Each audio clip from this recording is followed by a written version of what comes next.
Hello everyone, and welcome to episode 28 of Katawa Shoujo. So, let's begin. I notice how she purses her lips when she's thinking about something, squinting slightly as if that would improve her thinking ability. Rin says something that makes Emmy laugh, and I notice, perhaps for the first time, how she laughs with her whole body rocking back and forth, head thrown back, almost like she's about to fall over. I probably look like a creep. It's about this time I realise Emmy's looking at me. Her voice is raised slightly, so she's probably just asked me a question. Huh? Sorry, kinda zoned out there for a moment.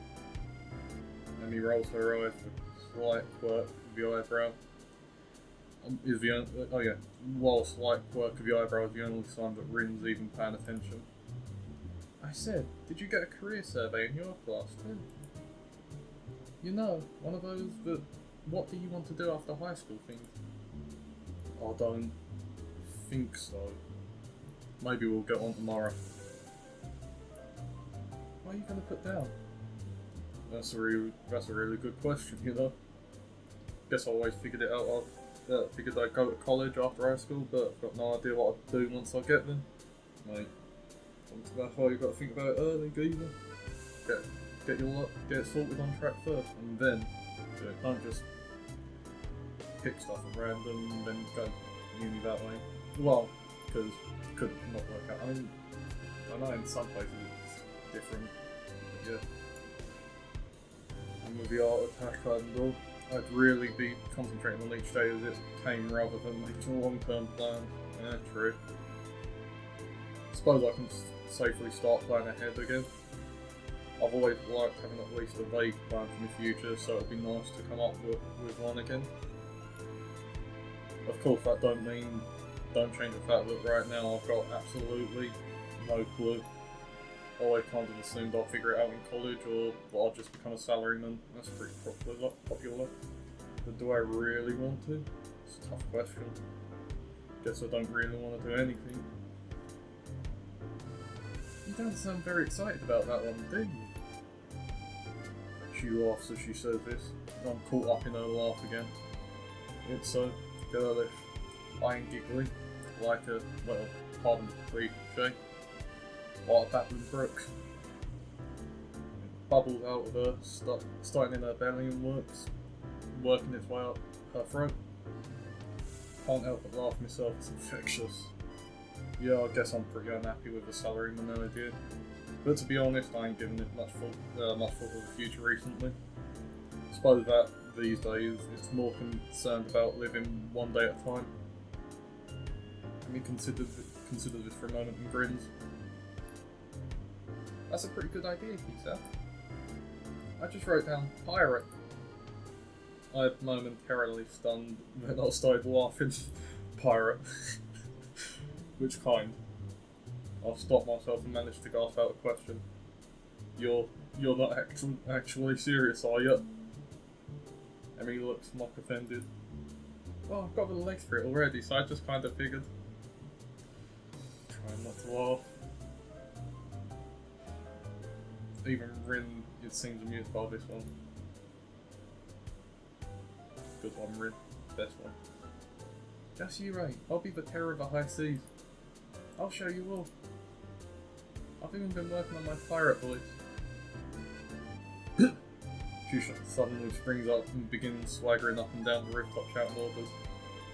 Yara, me hearties! Give them a broadside with the long guns! Whoever got the garters! Do you even know what that means? Rin's unexpected interruption stops Emmy in her tracks.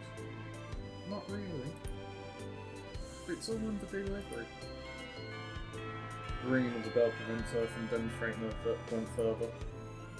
Emmy dashes off immediately, leaving me and Rin alone on the roof. Rin stares at me intently for a few moments. Is there something wrong? Rin considers the question closely for a moment. After a lengthy pause, she shakes her head. No. Oh, why staring then? Rin shakes her head again. No, I don't get it. Get what? The staring thing. You two seem to, but I don't. Great, she saw me staring. Now she probably thinks I'm a pervert or something. Actually, probably not. This is Ring we're talking about after all.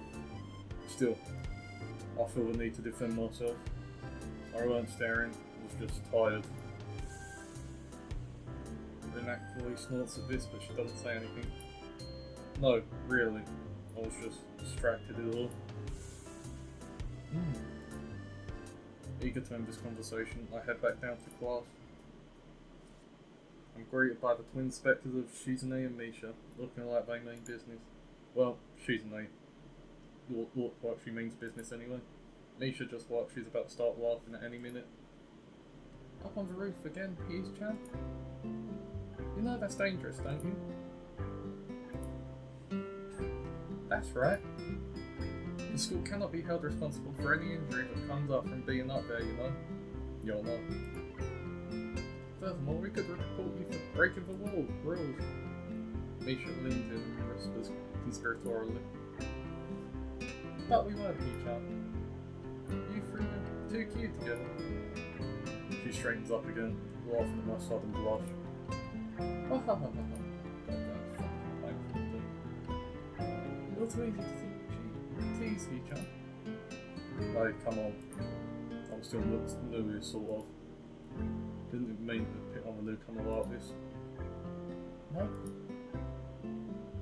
It's to help you get acclimated to your new surroundings. Acclimated.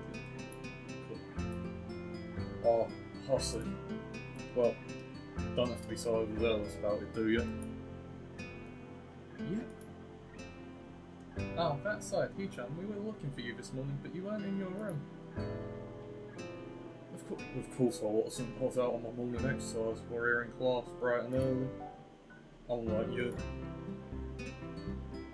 Shizune looks peeved, and a beat later so does Misha. Or she tries to anyway. That was because of student council business, you know? You should be grateful that we worked so hard for you. Oh, I am. So, what did you need me for? Another attempt to write me into their dirty work, I hope.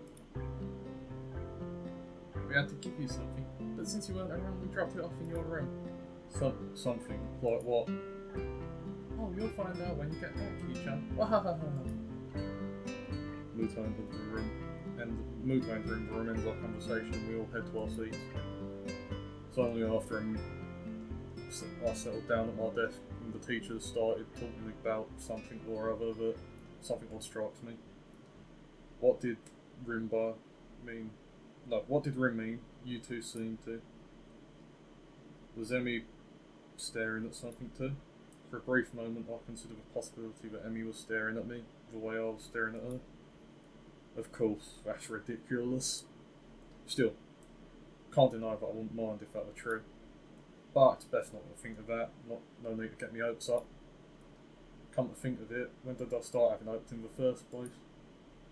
I'll shake my head in an attempt to clear it and focus on the lesson.